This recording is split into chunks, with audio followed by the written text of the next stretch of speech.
Good morning friends, टीटीज classes में आपका स्वागत है। आज मैं वाक विचार को लेकर के आई हूँ। इसमें आप समझेंगे वाक किसे कहते हैं, वाक के कितने भेद हैं, रचना के आधार पर इनके कितने भेद हैं और अर्थ के आधार पर इनके कितने भेद हैं। फ्रेंड्स, पीछे वीडियो में मैं वर्ण विचार और शब्द विचार दोनों दे चुकी हूँ। वीडियो ज़रूर देखिएगा ताकि आगे अच्छी तरह समझ में आए।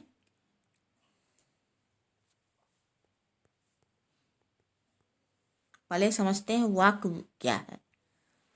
वह सब समूह जिससे पूरी बात समझ में आ जाए वाक कहते हैं। अगर दूसरे अर्थ में लें तो विचार को पूर्णता से प्रकट करने वाली एक क्रिया से युक्त पद समूह को हम वाक कहते हैं। तो यहाँ पर हम समझते हैं कि सार्थक शब्दों का व्यवस्थित समूह जिससे अपेक्षित अर्थ प्रकट हो वाक कहते हैं। यानी हम क्या समझ रहे हैं फ्रेंड्स, वर्ण से हम वाक को समझें। वर्ण क्या था मेरा, छोटी छोटी ध्वनि थी, वो क्या बना, उसको जब जोड़ दिए तो एक शब्द बन गया। शब्द से हम कहाँ आ गए, वाक में आ गए।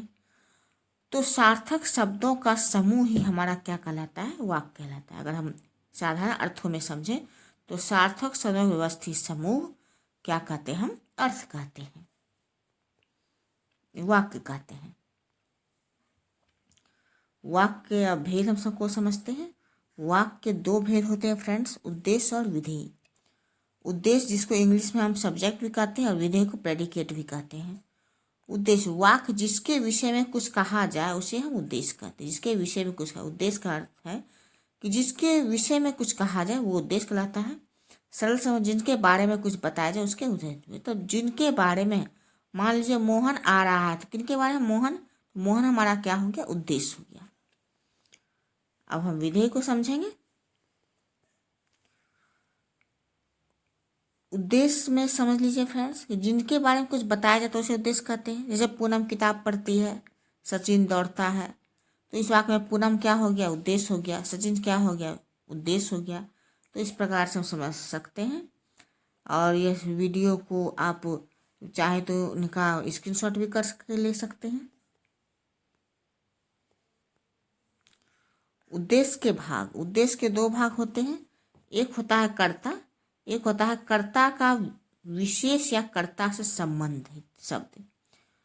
विधेय होता है उद्देश्य। तो कर्ता, कर्ता मतलब जैसे राम किताब पढ़ रही है तो कर्ता कौन है, राम हो गया। राम किताब पढ़ रहा है तो कर्ता कौन है, राम हो गया। कर्ता का विशेषण तथा कर्ता से संबंधित शब्द भी क्या होता है, हमारा उद्देश्य का दो भाग में रूप में आता है। अब हम विधेय को समझते हैं। उद्देश्य के विषय में जो कुछ कहा जाता है उसे हम विधेय कहते हैं। यानी कि राम, हम बोलते हैं राम आ रहा है, तो राम तो मेरा उद्देश्य हो गया। उसके राम के बारे में क्या करें, आ रहा है, तो आ रहा क्या हो गया, विधेय हो जाएगा। पूनम, इसी तरह पिछला ही उदाहरण है फ्रेंड्स। पूनम किताब पढ़ती है, तो वाक में किताब पढ़ती है विधेय हो गया। अब पूनम क्या हो गया, उद्देश्य हो गया। उसी तरह फिर हम दूसरे शब्द में लेते हैं। वाक के कर्ता उद्देश्य को अलग करने के बाद वाक में जो कुछ भी शेष रह जाता है उसे विधेय कहते हैं। इसके अंतर्गत विधेय का विस्तार आता है। जैसे लंबे लंबे बालों वाली लड़की अभी अभी एक बच्चों के साथ दौड़ती हुई उधर आई, तो लंबे लंबे बालों वाली एक लड़की, ये क्या हो गया, मेरा उद्देश्य हो गया। अभी अभी एक बच्चे के साथ दौड़ते हुए इधर, ये हमारा विधेय हो गया। थोड़ा सा विशेष इसमें समझ लेते हैं फ्रेंड्स। आज्ञा सूचक वाक्यों में विधेय तो होता है किंतु उद्देश्य नहीं होता है। मान लीजिए फ्रेंड्स, वहाँ जाओ, ये सब तो हम बोलते हैं वहाँ जाओ, तो इसमें एक शब्द होता तुम वहाँ जाओ या आप वहाँ जाइए। तो ये चीज़ जो छुपा रहता है तुम या आप, इसमें क्या होता है मेरा, जब हम आज्ञा किसी को देते हैं तो मेरा उसमें उद्देश्य जो है मेरा छुपा रहता है। तुम ही जैसे इसमें से तो आप वहाँ जाओ तो तुम इसमें छुपा रही, आप इसमें से खड़े हो जाओ इसमें तुम छुपा रही, आप। यानी हम कह सकते हैं आज्ञावाचक जो वाक होता है, आज्ञावाचक जो वाक होता है उसमें उद्देश्य जो मेरा क्या होता है, छिपा हुआ रहता है। अब विधेय को थोड़ा समझ लेते हैं। विधेय 6 भाग होता है। क्रिया, क्रिया विशेषण, कर्म, कर्म के विषय या कर्म से संबंध शब्द, पूरक और विशेषण। यानी उद्देश्य के 6 भाग है मेरा। क्रिया, क्रिया के विशेषण, कर्म, कर्म के विशेषण, या तो हम कह सकते हैं कर्म से संबंधित शब्द भी हम कह सकते हैं, पूरक और पूरक के विशेषण। अब हम आसानी से इसकी बात को बार बार समझा रहे हैं। जैसे हमें कोई वाक्य है, गाय घास खाती है, तो गाय हो गया इसमें उद्देश्य और विधेय हुए घास खाती है। उसका सफ़ेद गाय हरी घास खाती है, सफ़ेद गाय हो गया उद्देश्य और हरी घास खाती है, क्या हो गया, विधेय हो गया। अब हम समझ लेते हैं वाक्य भेद। तो वाक्य भेद रचना के आधार पर हम समझते हैं कि वाक्य भेद 3 होते हैं। रचना के आधार पर वाक्य 3 भेद होते हैं। पहला होता है सरल वाक्य, जिसको सिंपल सेंटेंस भी कहते हैं। मिश्रित वाक्य, अंग्रेजी में इसको कॉम्प्लेक्स सेंटेंस कहते हैं। संयुक्त वाक्य, जिसे हम कंपाउंड सेंटेंस कहते हैं। पहले समझ लेते हैं साधारण वाक्य जैसे सरल वाक्य। जिन वाक्य में एक ही क्रिया होती है और एक कर्ता होता है, साधारण वाक्य कहते हैं। दूसरे शब्दों में, जिन वाक्यों में केवल एक ही उद्देश्य है और एक ही विधेय है, उसे साधारण वाक्य, सरल वाक्य कहते हैं। तो यहाँ पर हम जनरली अगर एक शब्दों में कोई वाक्य हम बोल देते हैं, बिजली चमकी, तो उद्देश्य क्या है, उद्देश्य बिजली, चमकी क्या है, विधेय हो गया। यानी हम कह सकते हैं कि सरल वाक्य मेरा एक, कोई भी वाक्य एक ही वाक्य मेरा सिर्फ हो तो वो सरल वाक्य बन गया। किसी प्रकार का एक वाक्य हमारा क्या होता है, वो सरल वाक्य में आता है। अब मिश्रित वाक्य आते हैं। जिस वाक्य में एक से अधिक वाक्य मिले हो, यानी एक से एक प्रधान उपवाक्य, शेष आश्रित उपवाक्य हो, मिश्रित वाक्य कहलाता है। अगर सरल शब्दों में हम ले लें, जिस वाक्य में मुख्य उद्देश्य और मुख्य विधेय के अलावा एक अधिक संपादित क्रिया है, उसे मिश्रित वाक्य हम कहते हैं। यानी कह सकते हैं, अभी हम बोल रहे थे फ्रेंड्स, अभी हम बोल रहे थे कि सरल वाक्य में क्या होता है, एक वाक्य होता है, लेकिन मिश्रित वाक्य में क्या होता है, 2 वाक्य भी हम जुड़ सकता है, लेकिन पहले वाक्य से वो दूसरा वाक्य मेरा जुड़ा हुआ है, तभी उसको हम मिश्रित वाक्य में हम ले सकते हैं। तो हम उदाहरण भी देख लेते हैं थोड़ा। इनमें एक मुख्य उद्देश्य और मुख्य विधेय के अलावा एक से अधिक संपादित क्रिया होती है, ये तो हम बोल ही चुके हैं फ्रेंड्स। जैसे मैं जानता हूं कि तुम्हारे अक्षर अच्छे नहीं होते हैं, मैं जानता हूं, ये एक वाक्य हो गया। इसी पर आश्रित है, क्या जानता हूं कि तुम्हारे अक्षर अच्छे नहीं है, तो ये मिश्रित बन गया। जो लड़का कमरे में बैठा है वह मेरा भाई है, यानी जो लड़का कमरे में बैठा है उसे ये संबंध रख रहा है कि वह मेरा भाई है, तो एक सेंटेंस हो गया। जो लड़का कमरे में बैठा वो एक सेंटेंस हो गया। अब मेरा भाई है या दूसरा सेंटेंस जुड़ गया इसके साथ, वह के साथ इसको हम जुड़े, यानी कि मिश्रित वाक्य में क्या देख रहे हैं कि 2 वाक्य रहता है, लेकिन वो संबंधित रहता है, संबंध से जुड़ा रहता है। तीसरा हम उदाहरण देख लेते हैं, यदि परिश्रम करोगे तो उत्तीर्ण होगी। इसका मतलब है अगर आप परिश्रम करेंगे तो तभी उत्तीर्ण होगे, यानी परिश्रम करना मेरा पहला वाक्य है, उत्तीर्ण उसी से जुड़ी हुई वाक्य है, अगर परिश्रम करता है तभी हम उत्तीर्ण होता है। यानी कह सकते हैं मिश्रित वाक्य मेरा 2 वाक्यों को जुड़ करके जो वाक्य बनता है उसे मिश्रित वाक्य कहते हैं। अब आते हैं संयुक्त वाक्य में। जिस वाक्य में 2 या 2 से अधिक उपवाक्य हो किंतु सभी वाक्य प्रधान हो, ऐसे वाक्य को संयुक्त वाक्य कहते हैं। दूसरे शब्दों में, जिन वाक्यों में 2 या 2 से अधिक सरल योजकों और एवं तथा, अथवा इत्यादि, अथवा फिर भी, तो नहीं, तो, किंतु, परंतु, लेकिन, पर, यदि जुड़ा हुए, संयुक्त वाक्य कहते हैं। इसको समझ लेते हैं उदाहरण के तौर पर फ्रेंड्स। तो देखिए, उदाहरण के तौर पर हम समझते हैं, मैं रोटी खाकर लेटा कि पेट में दर्द हो गया और पेट इतना बढ़ा कि तुरंत डॉक्टर को बुलाना पड़ा। दर्द इतना बढ़ा कि तुरंत डॉक्टर को बुलाना पड़ा। देखिए, मिश्रित वाक्य में, सरल वाक्य में क्या समझे, एक वाक्य, अगर हम इसको, इसी को हम तोड़ सकते हैं, मैं रोटी खाकर लेटा, तो ये मेरा एक वाक्य बना। इसके साथ जो कि पेट में दर्द हो गया, तो ये मेरा मिश्रित वाक्य बन गया, यहाँ तक हम ले लेते हैं। और दर्द इतना बढ़ा कि तुरंत डॉक्टर को बुलाना, तो ये मिश्रित वाक्य बन गया, यानी ये 3 वाक्य मेरा जुड़ गया। तो कहने का मतलब है, सरल वाक्य एक वाक्य रहती है, मिश्रित वाक्य एक से अधिक वाक्य, और संयुक्त वाक्य अगर इसको कहें तो वो 2 से अधिक वाक्य में बन सकता है। तो संयोजक रूप में वो जुड़ा रहता है। हर वाक्य को अगर हम एक से दूसरे से हम जोड़ते हैं, जोड़ करके समझ सकते हैं। मैं रोटी खाकर लेटा कि पेट में दर्द हो गया, तो ये तीनों वाक्य जो मेरा क्या हुआ, मिल करके एक दूसरे से संबंधित है। वह क्या किया, वह रोटी खाया, तभी पेट में दर्द हुआ। जब दर्द इतना बढ़ गया तभी वो डॉक्टर को, यानी कि तीनों वाक्य एक दूसरे से संबंधित है, संयोजक है, तो हम इसको संयुक्त वाक्य हम कह सकते हैं। इसी प्रकार मैं आया और वह गया, इस वाक्य में दो सरल वाक्यों को जोड़ने वाला संयोजक है। और यहाँ याद करने की बात है कि संयुक्त वाक्य में प्रत्येक वाक्य अपनी स्वतंत्र सत्ता बनाए, यानी प्रत्येक वाक्य को हम आसानी से तोड़ सकते हैं और अपनी पहचान होती है उसकी अपनी। तो इस तरह से हम देख लिए फ्रेंड्स कि मिश्रित वाक्य, सरल वाक्य क्या होगा, एक वाक्य हुआ, मिश्रित वाक्य हो गया उसमें दो वाक्य जुट गई, और संयुक्त वाक्य है इसमें तीन वाक्य यहाँ जुटा रहता है, उससे अधिक भी वाक्य हो सकती है। अब हम वाक्य के अर्थ के आधार पर वाक्य के भेद को समझेंगे। अर्थ के आधार पर वाक्य 8 भेद होते हैं फ्रेंड्स।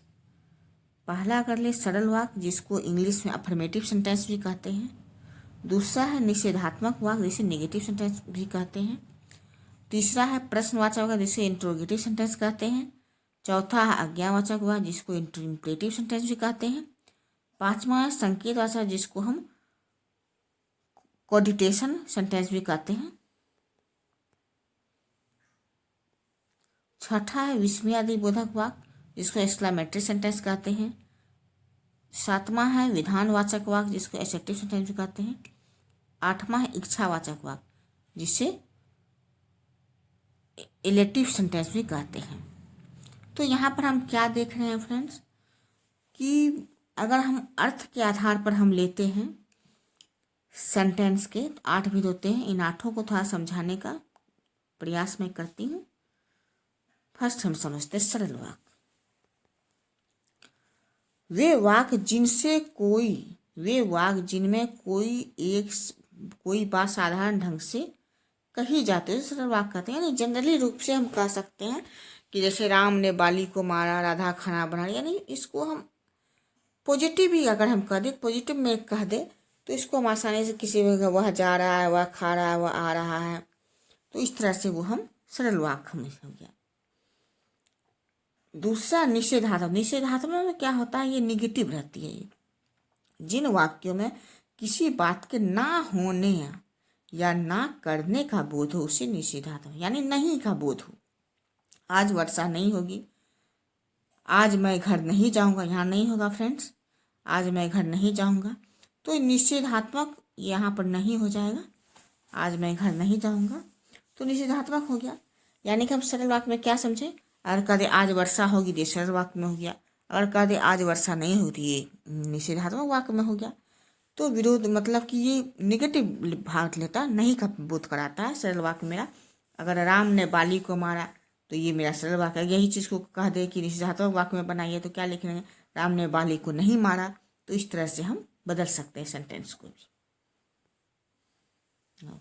तीसरा है प्रश्नवाचक। प्रश्न में क्या होता है फ्रेंड्स, वे वाक्य जिनके प्रश्न पूछने का भाव पर प्रश्नवाचक। राम ने रावण को क्यों मारा, तुम क्यों, कहाँ जा रहे हो, यानी इसमें प्रश्न पूछने का जहाँ बोध हो तो प्रश्नवाचक। इसमें जो सेंटेंस होती है उसे उसके अंत में प्रश्नवाचक चिन्ह का बोध होता है। तो इस तरह से हम इसको प्रश्नवाचक को प्रश्न कर, तुम कहाँ जा रहे हो, तुम कहाँ गए थे, तुम कब आओगे, तो ये सब प्रश्नवाचक सेंटेंस हो गया, वाक्य हो गया। अब आज्ञा का अर्थ हुआ जिन वाक्यों में आज्ञा, प्रार्थना, उपदेश आदि का ज्ञान होता है, उसे आज्ञावाचक वाक्य कहते हैं। जैसे वर्षा होने पर ही फसल होगी, परिश्रम करोगे तो फल मिलेगा, बड़ों का सम्मान। यानी ये हम दे रहे हैं किसी, अगर प्रार्थना हम कर रहे हैं किसी को, या किसी को हम समझा रहे हैं या किसी को पढ़ा रहे हैं, तो किसी ये चीज मेरा आज्ञा बोधक के रूप में ये आता है।